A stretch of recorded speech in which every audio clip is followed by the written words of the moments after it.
Sir বাইদেউসকল আপোনালোকে March মাহৰ দৰমহাৰ টকাকেইটা আৰু পেঞ্চন লগতে ফেমিলি পেঞ্চনৰ টকাকেইটা ঈদৰ আগতেই লাভ কৰিব হয়। ছাৰ বাইদেউসকল আপোনালোকে ঠিকেই শুনিছে।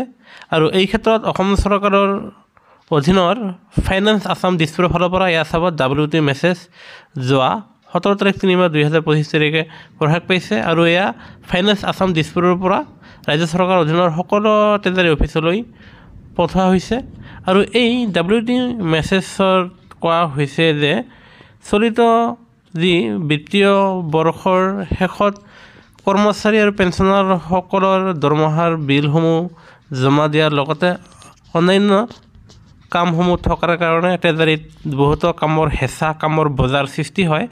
সেই গতিকে জনা গৈছে যে চলিত মাহৰ বিলসমূহ অহা 21/3/2025 তাৰিখৰ ভিতৰত পুনৰবাৰ ৰিপিট বুলি লিখা আছে যে 21/3/2025 তাৰিখৰ ভিতৰত মাৰ্চ মাহৰ দৰমহাসমূহ জমা দিবলৈ ইয়াৰে জনাইছে।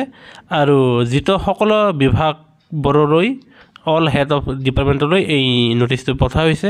আৰু যাৰ জৰিয়তে আপোনালোকে এই মাহৰ দৰমহা অতি শীঘ্ৰে ঈদৰ আগে আগে লাভ কৰিবলৈ সক্ষম হ'ব।